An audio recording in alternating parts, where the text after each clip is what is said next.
আসসালামু আলাইকুম everyone, welcome to wow tasty kitchen. আপনারা সবাই কেমন আছেন? আমরা ভালো আছি। আজকে নিয়ে চলে এলাম খুব সহজভাবে দই কাতলা রেসিপি। আশা করি আমার এই রেসিপিটি আপনাদের কাছে অনেক ভালো লাগবে। রেসিপি ভালো লাগলে লাইক, কমেন্ট, শেয়ার করবেন আর পাশে থাকা বেল আইকনটি ক্লিক করে রাখবেন। যখনই এইরকম নতুন কোনো ভিডিও আপলোড করব সবার আগে আপনাদের কাছে পৌঁছে যাবে। অনেকে অনেক রকমভাবেই দই কাতলা খেয়েছেন, তবে আমার এই রেসিপিটি আপনারা একবার হলেও ট্রাই করে দেখবেন। আমার এই রেসিপিটি আপনাদের কাছে কেমন লেগেছে অবশ্যই জানাবেন। ভিডিওটা স্কিপ করে দেখবেন না, প্রথম থেকে শেষ পর্যন্ত দেখবেন। ভালো লাগলে লাইক, কমেন্ট, শেয়ার করবেন আর খুব ভালো লাগলে বন্ধুদের শেয়ার করে দেবেন। তা না বাড়িয়ে চলুন দই কাতলার রেসিপিটি দেখে নেওয়া যাক। প্রথমে নিয়ে চলে এলাম কাতলা মাছ। আমি এইরকম টুকরো করে কাতলা মাছ নিয়ে নিয়েছি। এটা বাজারের টুকরো করে আমি কেটে নিয়ে এসেছি। আর এই কাতলা 5 পিস আমি কাতলা মাছ নিয়েছি। এই কাতলা মাছটাকে প্রথমে আমি ম্যারিনেট করে নেব। ম্যারিনেট বলতে লবণ আর হলুদ দিয়ে নেব। দিয়ে দেবো লবণ, দিয়ে দেবো হলুদের গুঁড়ো। মশলাটা দিয়ে খুব ভালোভাবে মাখিয়ে নেব। তো আমি খুব ভালোভাবে মশলাটাকে ভালো করে মাখিয়ে নিয়েছি মাছটার সঙ্গে। এরপর আমি এটা এক সাইডে সরিয়ে রাখবো। নিয়ে নেবো পেঁয়াজ। তো আমি এখানে 2টো মিডিয়াম সাইজের পেঁয়াজকে কুচি করে নিয়েছি আর 4টে কাঁচামরিচ নিয়েছি রসুন আর নিয়েছি আদা। তো এইটাকে আমি পেস্ট করে নেব। তো পেস্ট করার জন্য আমি প্রথমে দিয়ে দেবো পেঁয়াজ, আদা, রসুন আর কাঁচামরিচ দিয়ে পেস্ট করে নেব। তো ঢাকনা বন্ধ করে দিয়ে পেস্ট করে নেব। পেঁয়াজটা পেস্ট করে নিয়েছি, একটা পাত্রে উঠিয়ে নেব। তো আমি এরকম একটা পাত্রে উঠিয়ে নিচ্ছি। তো আমি সবটা তো আমি এইটা এক সাইডে সরিয়ে রাখছি। তো আমি একই মিক্সির জার নিয়ে নেব আর এই মিক্সির জারের মধ্যে নিয়ে নেব কাজু। তো আমি এখানে কিছু কাজু নিয়ে নিয়েছি। কাজুটাকে প্রথমে আমি ভালো করে ধুয়ে নেব। তো আমি এখন এটা এক সাইডে সরিয়ে রাখবো। আর এখানে আমি কাজুর মধ্যে একটু পানি নিয়ে নিয়েছি আর নিয়ে নেব পোস্ত। তো আমি 1 চামচ পোস্ত নিয়ে নিয়েছি। তা আমি এখন ভিজিয়ে রাখবো। তো আমি 5 থেকে 6 মিনিট আমি ভিজিয়ে রাখবো। তো ভিজিয়ে রাখার পর আমি পেস্ট করে নেব। তা আমি এখন চুলায় একটা কড়া বসিয়ে দেবো। তো আমি একটা কড়া বসিয়ে দিয়েছি, দিয়ে দেবো সরিষার তেল। তেলটা গরম হয়ে গেছে, দিয়ে দেবো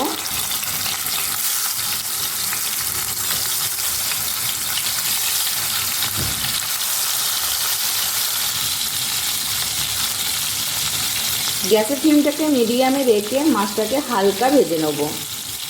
বেশি কড়া করে কিন্তু ভাজবো না। মাছের এক পিসটা ভাজা হয়ে গেছে, আমি উল্টে দেবো।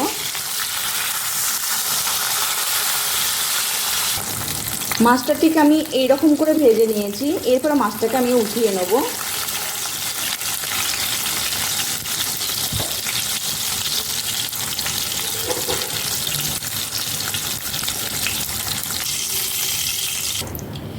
তো মাছটাকে আমি এইরকম করে ভেজে নিয়েছি, খুব কড়া করে ভাজবো না। একই তেলে দিয়ে দেবো, প্রথমে দিয়ে দেবো একটা ডালচিনি, দিয়ে দেবো এলাচ। তো আমি 3 টুকরো এলাচ দিয়ে দেবো আর দিয়ে দেবো লবঙ্গ।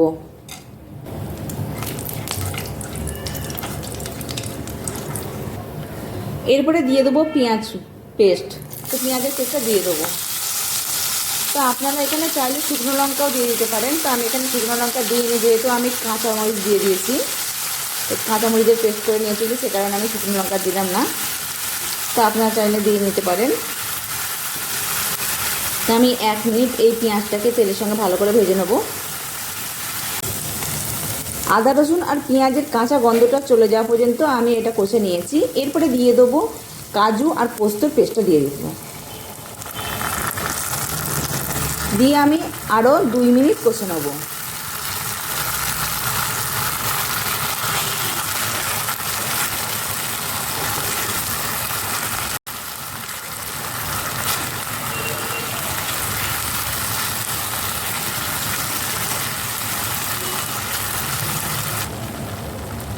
পেস্টটাকে খুব ভালোভাবে কষে নিয়েছি। এরপরে দিয়ে দেবো ধনের গুঁড়ো, সরি, এখানে জিরের গুঁড়ো দিয়ে দেবো, আর দিয়ে দেবো ধনে গুঁড়ো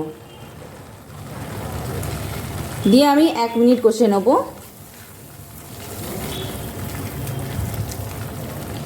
দিয়ে দেবো পরিমাণ মতন লবণ, আর দিয়ে দেবো পোস্তর পাত্রটা ধুয়ে আমি একটু পানি দিয়ে নেব। গ্যাসের ফ্লেমটাকে মিডিয়ামে রেখে খুব ভালো করে কষিয়ে নেব।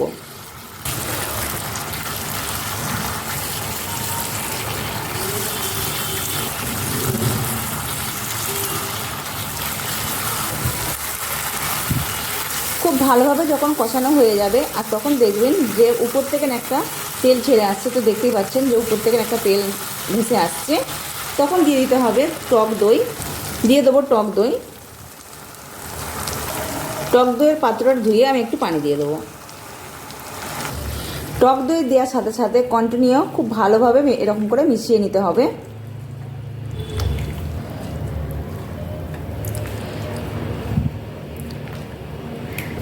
টক দইটা দেওয়ার পর আমি 3 মিনিট এইভাবে কষে নেব।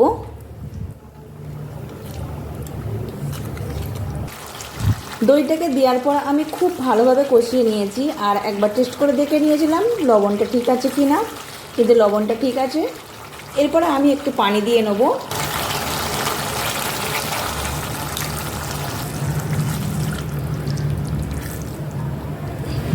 তো আমি পানিটা দিয়ে দিলাম।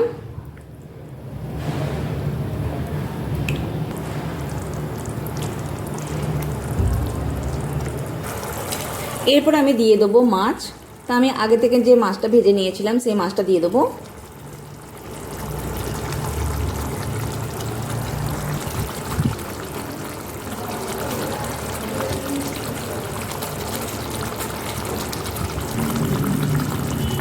ঢাকনা চাপা দিয়ে 5 থেকে 6 মিনিট খুব ভালো করে ফুটিয়ে নিতে হবে। আর এই পর্যায়ে গ্যাসের ফ্লেমটাকে একদম লোয়ে রাখতে হবে।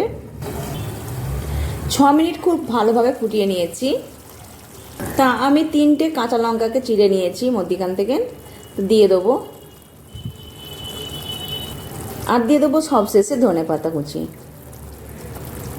হয়ে গেল দই কাতলা রেডি। তো খুব সহজে বানিয়ে ফেললাম দই কাতলা।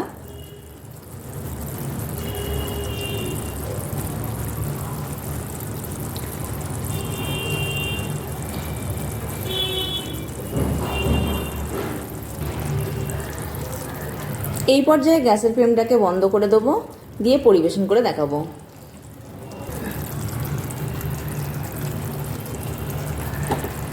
পরিবেশনের জন্য চলে এলাম এই প্লেটটা নিয়ে, আর খুব সহজে বানিয়ে ফেললাম দই কাতলা। আশা করি আমার রেসিপিটি আপনাদের কাছে অনেক ভালো লাগবে।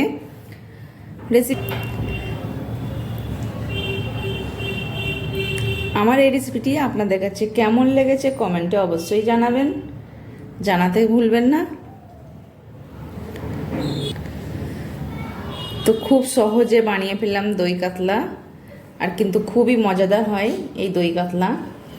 তা আপনারা তো সবাই অনেক রকমই করে অনেক রকমভাবে খেয়েছেন, তো আমার এই রেসিপিটি দেখে আপনারা একবার হলো বাড়িতে ট্রাই করে দেখবেন। আপনাদের কাছে কেমন লেগেছে কমেন্টে অবশ্যই জানাবেন। তো এইভাবে রান্না করলে কিন্তু খুবই ভালো লাগে খেতে। অনেক সবাই অনেক রকম করেই খেয়েছেন, আর বিশেষ করে এই যে মাছের যে গ্রেভিটা আছে এই দইয়ে, তো এই দই কাতলার মানে খুবই ভালো লাগে খেতে। ভিডিওটা যে যেখান থেকে নিয়ে দেখছেন অসংখ্য ধন্যবাদ। আরও নতুন কোনো ভিডিও নিয়ে ফিরে আসব। ততক্ষণে আপনারা ভালো থাকবেন, সুস্থ থাকবেন, আর আমাদের সবার জন্য দোয়া করবেন। আল্লাহ হাফেজ।